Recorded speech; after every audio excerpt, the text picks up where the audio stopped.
ka man. Tungo sa mga problema, pindot na higala.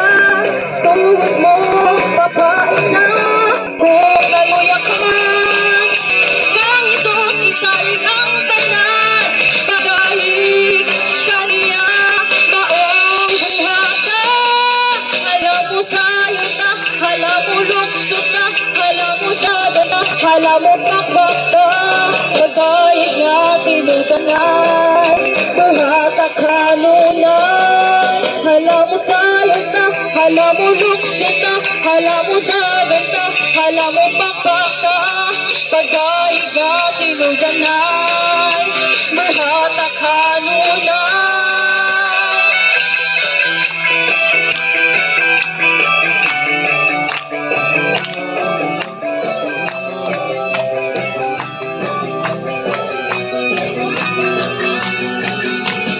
Kung akong baka man, tungo sa mga problema, pindot na higala. Tuhod mo, papain na, kung naluya ka man. Kang Isus, isalig ang banal, pagahig kaniya, maong ibuhagan. Alam mo salot na, alam mo luksot na, alam mo dagat na, alam mo pakbata, pagahig na tinutanay, buhat ang kanunay. Alam mo salot na, alam mo luksot na, alam mo dagat na, alam mo pakbata, pagahig na tinutanay, buhat ang kanunay.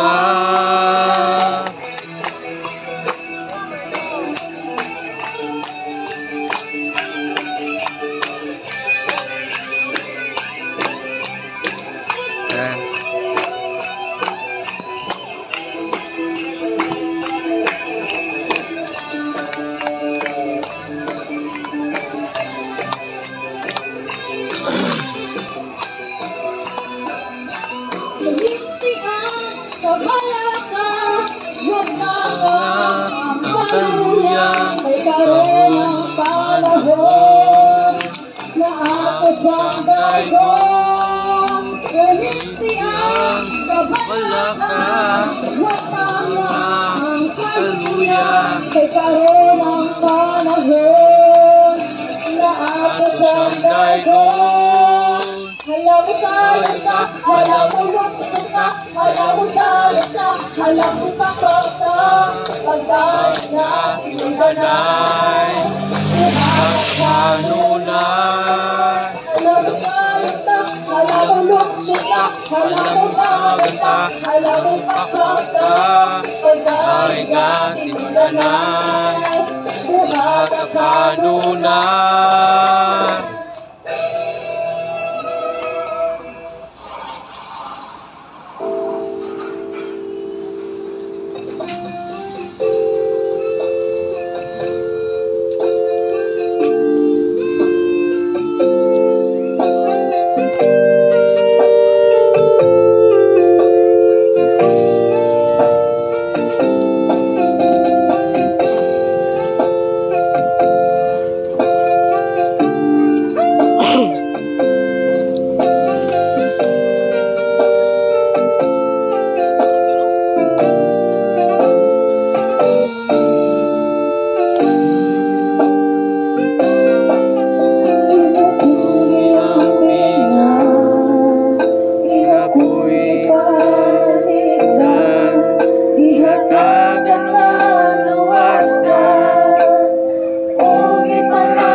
sa tanan pag-usab.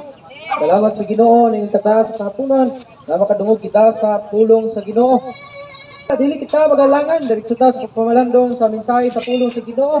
Gitawag kini o the word hand ang atong mensahe. Lesson 5 kini sa ato ang series sa gitawag Your Life in Christ, ang imong kinabuhi diha kang Jesucristo. The word hand usa kini ka dako nga illustration kung saon sa pagdawat sa pulong sa Ginoo diri sa ato ang kinabuhi. Matag level nga ikaw mo adto sa pag tuki sa lalom nga pulong sa Ginoo, mag-a-apply kini sa imuhang kinabuhi sa mas daghan pa nga mga magabuhaton sa Ginoo pinaagi sa iyahang gahom. Adunay 5 ka pamaagi nga dawaton nimo ang pulong diha sa imuhang kinabuhi. Una, hearing the word. Ang pagpamati sa pulong sa Ginoo. Importante gid nato kining kakuhaan o pagtulunan kining the word hand. Pero doon tayo giya kung saan nato sa pagdawat sa pulong sa Ginoo. Una, pagpaminaw sa pulong. Ano man? Tungod kay ang pagpamati sa pulong nga gikan sa Ginoo, pinaagi sa mga pastors, pinaagi sa mga magtutudlo, nagahatag kini o insight aron nga maka-study kita sa pulong sa Ginoo o makakaton kita niini. But unfortunately, you only retain about 5% of what you hear. Importante man nga makadungog kita sa mga wali, sa mga pastors, and sa mga magtutudlo sa pulong sa Ginoo, but unfortunately, ingon pa diri 5% lang sa wali sa mga pastor o sa wali sa mga magtutudlo ang ato ang mahinumduman the whole time na mamati ta sa pulong sa Ginoo. O gina siya ang realidad. Daghan na mga ginawali, diligid nato mahinumduman. 5% lang sa kinatibukan ng mensahe na atong nagdungog ang ato ang mahinumduman. Now, ang Romans chapter 10 verse 17, so faith comes from hearing, and hearing by the word of Christ. That's why importante nga mamati kita sa pulong sa Ginoo. Ato ang pagpaminahon, pamalandungan, kay ang pagpamati, kay ang pagtuo daw nagikan sa pagpamati, ug ang pagpamati sa pulong ni Kristo. In James 1:22, only be sure that you act on the message and do not merely listen. So daw, natulan daw sigurado na buhat sa pamati o nagabuhat sa pulong sa Ginoo.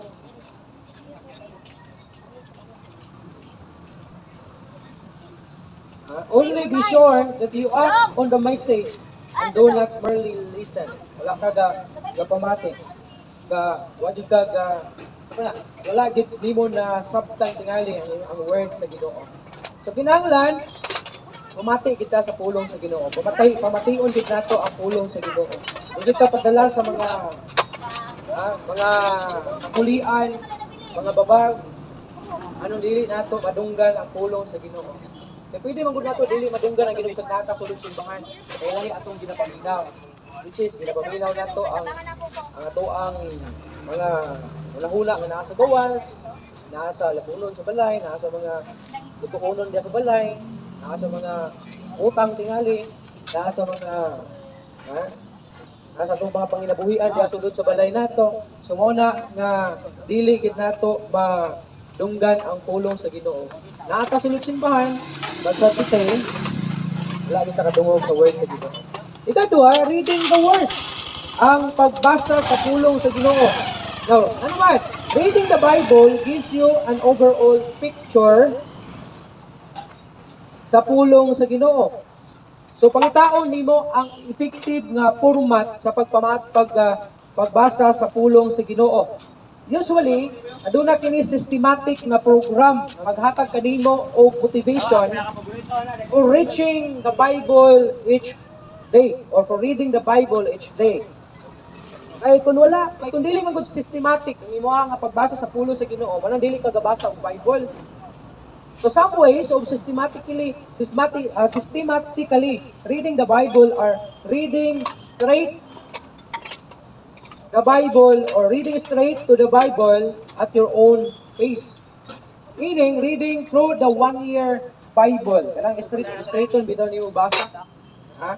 Or finding a program that suggests multiple readings each day which allow you to read the Bible in a year. Hearing and reading the Word slightly increases your retention to about 10%. So ganina, kung mamati ka lang sa wali, ora 5% lang yun ang imuhang madunggan.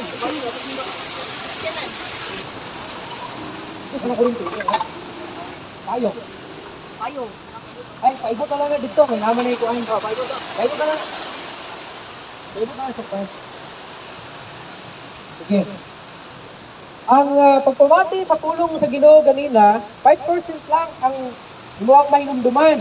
Pero kung babasa ka sa word sa Ginoo, na systematically, ang pagbasa nimo sa word sa Ginoo, yun mo increase siya into 10%. Walang importante lang na straight ang imong pagbasa sa word sa Ginoo, nga imo bitaw tinud-on bitaw straight pagbasa sa pulong sa Ginoo para kini mo increase siya into 10%. Now in Revelation chapter 1 verse 3, blessed is the one who reads the words of this prophecy, and blessed are those who hear it and take to heart what is written in it, because the time is near. So bulahan daw katong nagabasa sa pulong sa mga propesiya, o bulahan kadtong nagapamati o nagahatag o pagtagad nini diha sa iyang kasing-kasing. Kaya ang panahon hapit na. So, kinahanglan gawas sa pagpamati sa word sa Ginoo, magabasa pud da sa word sa Ginoo. Ingon labi na kung bag-o pa ka nga Kristohanon, gusto ka nga mahisuod ka sa Ginoo, gusto nimo mailhan ang Ginoo gyud. Kung kinsa siya, kinahanglan nga basahon gyud nimo ang pulong sa Ginoo. Gabasa gyud ka sa pulong sa Ginoo. Kay nindot kayo kung kanunay kang gabasa sa pulong sa Ginoo. In Deuteronomy 17:19, it is to be with him, and he is to read it all the days of his life, so that he may learn to revere the Lord his God and follow carefully all the words of this law and this decrees. So it is to be with him, and he is to read all the days of his life. So kinahanglan magtuon ta sa pulong sa Ginoo. According sa Bible, kung mahimo all the days sa atuang kinabuhi.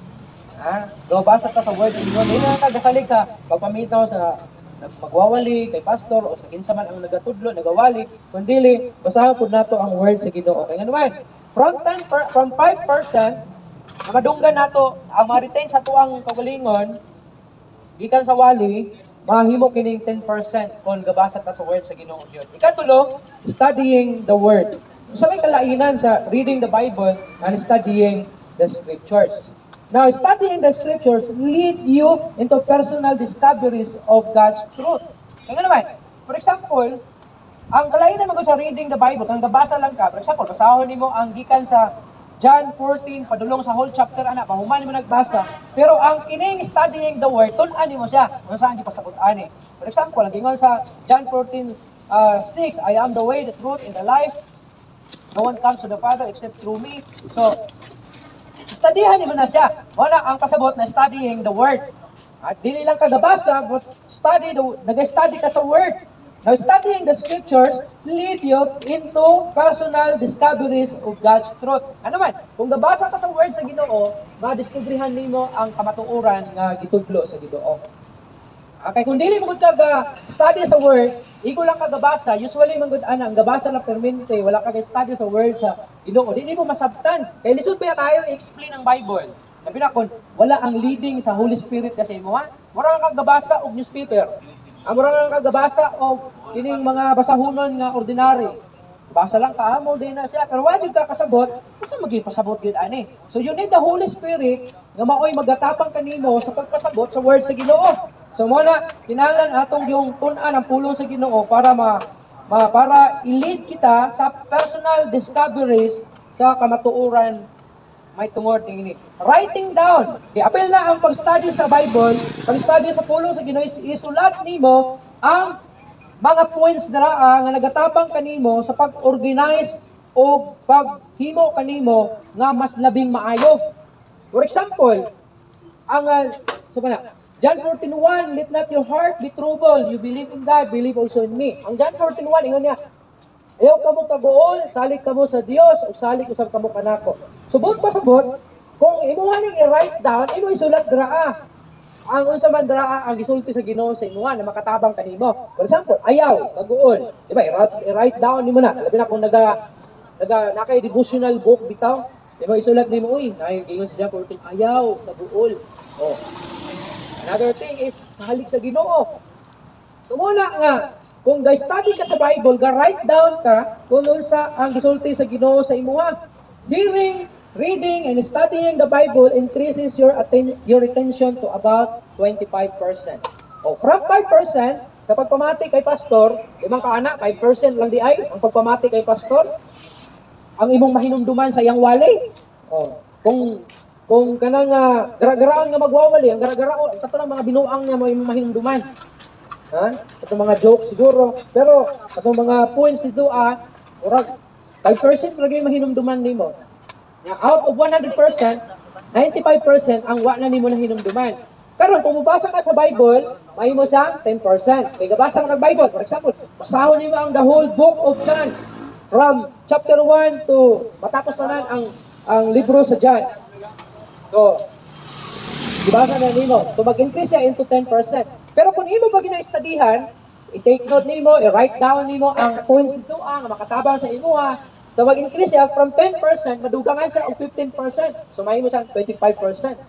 So, may ganang, di lang pagkabamati, kabasa, kundi study po ta sa pulong sa Ginoo. Ano man, according pa sa Acts 17:11, now the Bereans were of more noble character than the Thessalonians, for they received the message with great eagerness and examined the scriptures every day to see if what Paul said was true.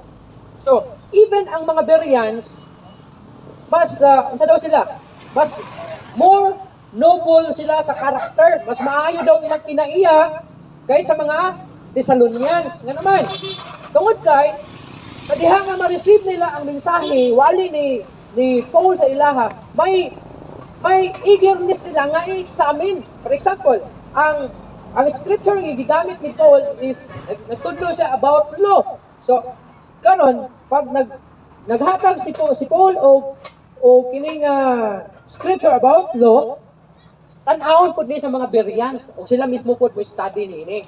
Kung tinuod ba ang gisulti ni Paul? Kaya usually man God, pag ang mga tao God na kanang igulang gapamati sa pulong sa Ginoo, wala gid sa kasabot sa gisulti sa scripture, wala ka kabalo na basin og ang katong magwawali kay dili na mao ang iyang giwali. For example, ang magwawali kay kuan na dito, satanic na dito. Ato day magwawali kay kuan na dito, kining piki na dito. Antichrist na ito, nag-i-explain niya ang Bible, i-explain niya ang scripture. Yan sige ra kag ingon. Amen. Bisag dili na mao. Kung wala ka gabasa. Wala kabalo nga, basi gipunaan na nito pangalan dito Ha? So kinahanglan kita mismo, magbasa kita sa pulong sa Ginoo. Kasi kung malimbat nakitay Bible. Kaya para kung magwali ka, na scripture nga gihatag si pastor, imo po ukayon imong Bible, imong tan-awon. Kaya basig patakara ka o paminaw niya. Di na dito mao ang basa ni pastor diay, gipunaan na day niya. Nagbutangan niya dito pangalan niya, patay ka. The Lord said to Ruli, let go, patay ito. Lah, si pastor na. Palakaw din pastor para maato sa Mount Apo di ay. So, muna nga, mamati ta sa pulong sa Ginoo uban sa pagtuon ini. Aron may baluan na to, kung tinuod bagyod ang gisulti sa Word of God. And 2 Timothy 2:15, do your best to present yourself to God as one approved, a workman who does not need to be ashamed and who correctly handles the word of truth.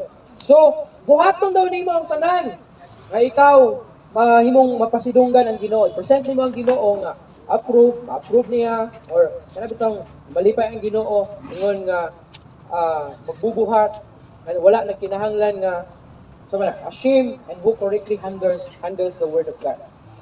Kaupat.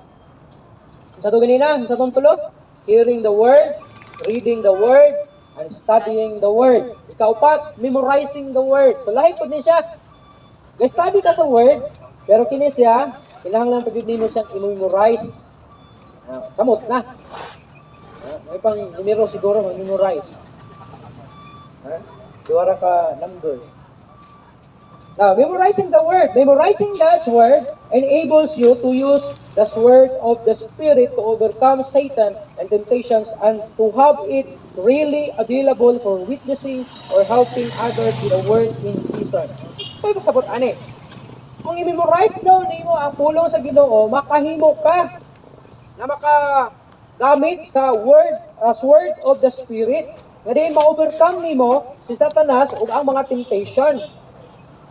And then available po ka, ready po ka, andam po ka sa pag-witness, pagwali ug pagtabang sa uban pinagi sa pulong sa Ginoo. For example, naglakaw ka sa usa ka makuyaw nga dapit. Nga ikaw ra isa. And kana nga lugar is known sa usa ka siguro tulis or patay draa, then ikaw ra. So tungod kay naa kagalakaw ka, and then memorize, nakay na memorize sa word sa Ginoo. Buingon ka, for example, Psalms 23:1. Sige na, ang Dios may ako magbalantay ug walay makulang kanako. Tapos memorize mo pagid mo na sa mga bersikulo, dibantayan ni ako atubangan sa akong mga kaaway. May nung duman nimo nga, uy, ang Ginoo man ay akong kauban diyan, anong kinahanglan pa man kong kinahanglan mong kumahadlok, anong mabalaka pa man ko na ang Ginoo man di ay ang nagauban sa kuha. Because you memorize the word of God. Anaka sa problema, nagakag mga pagsulay, mawalat ang kinabuhi. Then, nakay na memorize the word sa Ginoo. Nag-ingon ang pulong sa Ginoo sa John 14:1. Ayaw kamo kaguol, salig kamo sa Dios o salig usab kamo kanako. Kasi nag-ingon ani si Jesus Christ. So mahinumdum ka nga oy nag-ingon man day ang word sa Ginoo nga dili ko angay mabalaka o maguol kun dili mo salig ko kang Ginoong Kristo. Kay nakabasa ka sa word sa Ginoo, i-memorize nimo kini. Wala importante nga dili lang ka gapaminaw, gabasa, ga-study, kundi i-memorize kun nimo ang word sa Ginoo. Kay mao man ni parimahin sa imo nga naka sa mga problema, naka sa mga makuyaw na kahintang o sitwasyon sa imong kinabuhi. Now, hearing, reading, studying, and memorizing scripture along with review will increase your retention to 50+%. So, unsa daw? 50+%. Can you imagine? 5% lang kung maminaw ka sa word sa Ginoo. O kana inyo ang sigpaminaw sa kuang wali, kung ikaw ra maminaw, 5% lagi na inyo makatunan sa kuang. Kung buringog ko, katong makabuang na ko may makatunan. Then, kung magabasa ka, mahimo sang 10%. Kung studyhan pagiti mo, mahimo sang 25%. Kung i-memorize nimo ang word sa Ginoo, ang scripture, 50% plus. 50+%. Oh. Diba dako kayo gyud o dako kayo mahatag na pag study ay 15% ko na madugang kung mag-study ka. Tapos kung memorize ka madugangan og 25%. And then lastly, meditating on the word. Ano sa maning meditating? Meditation is the thumb of the word hand.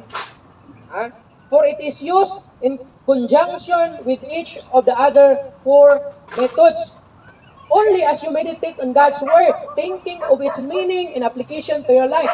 Bukod pa sa meditating the word of God, gapaminaw ka sa wali, gabasa ka sa pulong sa Ginoo, and then ga-study ka nini, ga-memorize ka nini, labaw sa tanan, application sa imong kaugalingon. Kanang kuno sa gisulta sa word sa Ginoo, imong i-apply sa imong kinabuhi. Kanang ingon ang Ginoo, ayaw ka balaka. Gi-memorize tuod nimo, hala nag-ingon ang word sa Ginoo nga, ayaw ka mo kaguol, ayaw ka mo kabalaka, salig ka mo sa Dios, o salig usab ka mo kanako. Pero bisag na memorize nimo, pero wa man nimo gi-apply. Pag abot sa problema, hala asa mo paani adto? Asa mo paingon, usa man ako kagulingon, ako pamilya, hala. Kabalaka mo na nga, wala nimo gi-apply ang word sa Ginoo. So unsay may tabo? Wala gyapon, only 50% lang gyapon. So, ingon diri will you discover its transforming power at work in you? Kung mag-meditate ka sa word sa Ginoo, tugutan nimo ang word sa Ginoo na magtrabaho sa imong kinabuhi. Mag-transform ni, mag-usab sa imong kinabuhi because the combination of these 5 methods not only process your produces your highest retention of scriptures, but also the application of scripture in your life. So dili lang nimo mahinumduman ang word sa Ginoo, kung dili ma-apply sa gyud nimo kini siya kung imo ning gamiton kining lima. So ito, reading, study, memorize, and then sa isa, meditating the word of God. But also, ingon pa diri dili lang daw kini mag-meditate sa imo, but also the application of scriptures in your life. So when you apply, kung imong i-apply ang scripture, ang pulong sa Ginoo diha sa imong kinabuhi, you open your life fully to the transforming work of the Holy Spirit. Kung i-apply nimo ang word sa Ginoo sa imong kinabuhi, imong gitugutan ang balaang espiritu na muusab sa imong kinabuhi. Pag-uhon kaniya, imuhon kaniyang lahi na nga tao. Kaya lahi ka nang kaalagad ka tuod sa Ginoo, pero mo yung kinabuhi, kitaan sa imong mga kumpare o sa imong mari. Di ba may kausaban ng tawanan niyo? Taga-simba, bagay kahanin. Kung may kausaban, maulang yapon yung kinabuhi, kanya ato, karon, ato na siguro maapot mamatay ng tawanan, maulang yapon yung kinabuhi. So, buot pa sabot, kung mamati ta sa word sa Ginoo niya, i-apply nato ni siya, itubutan nato nga i-transform kaniya. So, mo na, matingala ng imong mga kumpare, silingan, mga kamarites, imong kaniadto, malingon sila, hala, saan mo itong amiga na usab naman to? Ilahin na lagi to siya. Murag, di naman to kabalo lagi mamalikas lagi. Sa una, himalikas lang to. Okay, nabag-o ka, giusap ka sa pinagi sa word sa Ginoo. So, wala ito ginang i-apply sa atong kinabuhi. God's word, direction, and power have the greatest chance of flowing through you when you approach the word of God in this fashion. So, kinahanglan i-apply gid nato ang word sa Ginoo, mag-meditate kita. Ha? Ano man? Ha? 50% na ganito ganina. Wala man gisulti diri kung maabot ba 100%, pero sigurado mo increase pa gyud ang imuhang kahibalo may itong ang imong makatunan diha sa pulong sa Ginoo. Now in Psalms 1 chapter 1 verse 2 and 3, the law of the Lord is his delight, the law of his meditation night and day. He is like a tree planted beside a water course which yields its fruit in season and its leaf never withers. In all that he does, he prospers. Kasi ingon ni Salmista David, na kung ikaw magapamati sa balaod, sa pulong sa Ginoo, wala na katong kahoy nga gitanong dapit sa sapa. Walay namubunga gid sa panahon ting bunga. Unya, ano gid siya, gatubo gid sa kayo. Murag buhi gid siya. Ay nanapod ka. Ingon pod ang Joshua 1:8, this book of the law shall not depart of your mouth, but you shall meditate on it day and night, that you may be careful to do according to all that is written in it. For then you shall make your way prosperous, and then you shall have good success. So, para mahimo kang mag-success, magmalampuson, dili lang sa imong pagkinabuhi, kundi sa imong pong espirituhan nga kinabuhi, kinahanglan tun-an nato ang pulong sa Ginoo adlaw ug gabi. Then i-apply nato sa atong kinabuhi. Namo ni siya ang dahan. Nakita niyo dahan. Ang hand nato mo ni nagsilbi nga murag word. Mo ni siya the word hand. Ang thumb kini mo ni siya ang pag-meditate. Ang kini memorize, ang kini study, ang kini read, ang kini hear. So, hear, reading, studying, memorizing, and then meditating. Hearing, reading, hearing lagi. Hearing, reading, studying, memorizing, and meditating. So, naman tayo mga Bible, ato ang basahon gid na. So, nag-adto man tag simbahan kay nagapaminaw tag wali dito kinahanglan gid nato baunon atong Bible. Sadihan nato ang giwali ni pastor kay basta nagwali na siya draaw. Kasi gikot niya ang Bible nga or ang scripture nga siya na magipasabot ana. Kung sige ingon dra napatay na. Kay sadihan nimo kung kinsa ba gipasabot ana. Kay basta ang gipasabot ana si Jesus Christ niya. Kasi mingon sa nga, I am the way, the truth, and the life. So, mingon na magwawali, ako ang dalan, patay na siya. Kung di mo musimba na ako, di mo maluwas. Kinangan guys, sadihan din mo, para di ka mailan. Kasi gamito na, I am the way, the truth, and the life. No one comes to the Father except through me. So, kasi mingon na magwawali sa mga tubangan na, ako ang dalan, huwag ang kamatuuran, walay makadto sa kamahan, kung di pinahagi ka na ako. O manang, sunod mo na ako. Maminaw mo na ako. So, basig inanao niya ang magwawaling inyong madunggan. Kaya kayo nang kagabasa sa Bible, o man yung magitunan ng Bible, so man nailag ka. So, mayon na ka, si pastor yung makaluwas sa tuwa na. So, basig mayon na puntaan nga, kung gusto mo matog langit, Gigit mo sa kuha, agi mo, kuan, kanang permahanan pa na ako ng inyong clearance.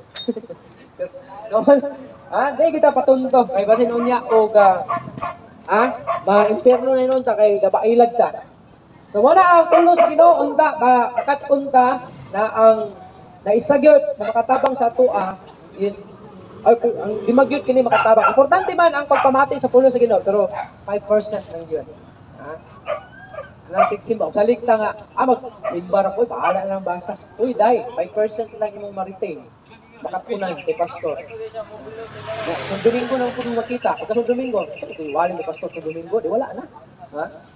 Kaya mahilang duman, pag human, pag-ingon, amen. Pangutan ang sulay, sa itong walin ni pastor, di ba? Ito, walin ni pastor, ganila, ganit. Matulungan, matulong joke, kung mahilang duman. Pangod kay, inaana ito, memory na ito. Pero kung tagaan na ito, o panahon yun, pagtuki sa Bible, study, pag-memorize sa ano, baka nang yun, masinasin lang yun sa itong heart, sa itong una-una ito. So, muna ang pulong sa Ginoo, karoon nakahapunon, salamat kayo sa mga taga-Dria. Welcome kami ninyo Dria, kapag share sa word sa Ginoo. Hopefully, magduyog ta, magkuyog ta, hantod sa hantod, na magpamati sa pulong sa Ginoo. Kaya nangangawa ang Ginoo sa inyo hapon. Naabot may Dria para makapaambit mo sa word sa Ginoo. Bisan ka mo, kinahanglan din na makadungog sa pulong sa Ginoo. Ang taga-Dria, kinahanglan makadungog sa pulong. Dili ta dapat maulaw na mamati sa word sa Ginoo. Kaya usa kini ka labing importante nga bangin sa itong kinabuhi. Kaya mo ni tabang sa tua, aron mahimong tarong atong kinabuhi. Kung mo ni ang mutabang sa tua, aron makailata kang Jesucristo. Ug makapuyo ta sa ihaon niyang palasyo nga giandam sa tanan nga mutuo kaniya. So let us pray. Amahan namo nga langit noon, salamat gyud sa imong pulong karon nakahaponon. Sa pag-remind ka namo Ginoo, aron kami mas mutubo pagyod, aron kami mas mahimong tingkod pagyod sa amuang pagkakristohanon. Kinahanglan gid mamati sa imong pulong, magabasa sa imong pulong, magatuon ini, maga-memorize ini, gabaw sa tanan, i-apply ini sa amuang kinabuhi. Tabangan nimo kami Ginoo na mahimo namo kining 5 ka kinahanglan para kami mahimong magtubo o mahimong mature sa amuang pagkakristohanan Ginoo. Lord, I pray usab sa mga taga-aplaya, padayon ka nga magalihok ni nga dapit, magatayog ni nga dapit. Ang tanan ng mga tao diri Ginoo. Ana bitong mamati sila kanimo, ug tagaan kanilang panahon na mamati kanimo ug magatuon sa imong pulong Ginoo. Kabalo ko Lord, nagihigugma nimo ni sila Ginoo. That's why we are here Ginoo. Kay para mapakita namo ang imong gugma ngadto kanila Ginoo. Pinagi sa pag-share sa imong word Ginoo. Salamat sa tanan. Kung ang ginasalig, ginatugyan kanimo ang tanan. In Jesus' name I pray. Amen. Ayong hapon sa tanan, salamat sa pagpaminaw sa pulong sa Ginoo.